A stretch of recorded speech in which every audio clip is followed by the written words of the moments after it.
Մոխրացել են 44-օրյա պատերազմում զոհված Անդրանիկ Գևորգյանի տան պատերը։ Բռնկված հրդեհը 2 ժամվա ընթացքում խժռել է ամբողջ կահույքը, տեխնիկան։ Տունը չենք էլ գնացել ենք 2 ժամով Արտաշատ։ Անդուց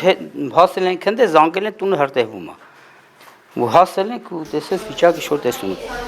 Այրվել է նաև Անդրանիկի փառքի անկյունը, հրաշքով փրկվել է միայն հերոսի նկարը։ Ամբողջ տունը նորոգված, կապիտալ վիճակում, ու խնդրեմ տեսեք ինչ վիճակ է, ինչա գտնում, որ այսօր երեխեքը տունը չեն, չգիտեմ որտեղին գիշերելու։ Անդրանիկի մեծ տղան 12-ամյա Դանիելն է օգնում պապիկին վառել փայտի վառարանը, թաց պատերը չորացնելու միակ հույսն է դա։ Փոքր քույրն ու եղբայրը տանը չեն, նրանց հարազատներից մեկի տուն են տարել հրդեհից հետո։ 3 անչափահասներից փոքրին հայրը չի հասցրել տեսնել։ Հոսանքի տատանումից է հրդեհ բռնկվել Նոր Խարբերդի 18-րդ փողոցի 25 տանը։ Հոսանքից էսի միացրած էր, բայց համակարգիչ անջատել էին։ Ուղղակի էս էր ապարատներ միացրել, որ հոսանքի տատանումը բարձրացել է ռիսկի,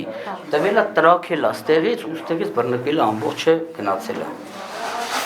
Բնակիչների խոսքով նախկինում այստեղ շատ տներ չեն եղել, հոսանքը հերիքել է։ Ոնց կարողանամ ստեղ ապրել։ Հիմա հավանաբար բնակիչների թվի աճն է պատճառը, որ լարումն ավելացել է, բայց ով է դրա պատասխանատուն։ Հիմնական պատճառը հոսանքի տատանում 160, 1240։ Այն ժամանակ ինչ որ կառուցել են, ես նոր եմ եկել ստե, նոր եմ նորաբնակ եմ, ստեղ տուն չէր է թաղամասներում, մի քանի տուն այլ է։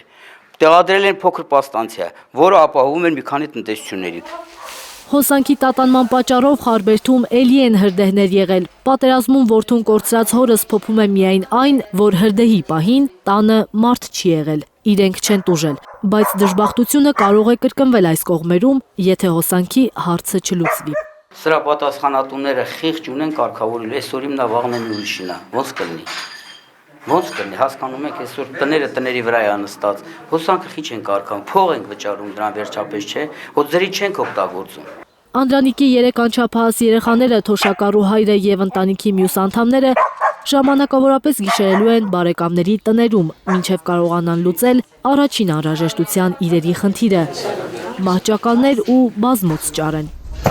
Օգնության կարիք ունեն, բայց չեն սպասում, որ պետությունը իրենց կողքին կլինի։ Զարուհի Սահակյան, Հենրիկ Համազասպյան եւ Գագիկ Տեր-Ղազարյան, Հայլուր։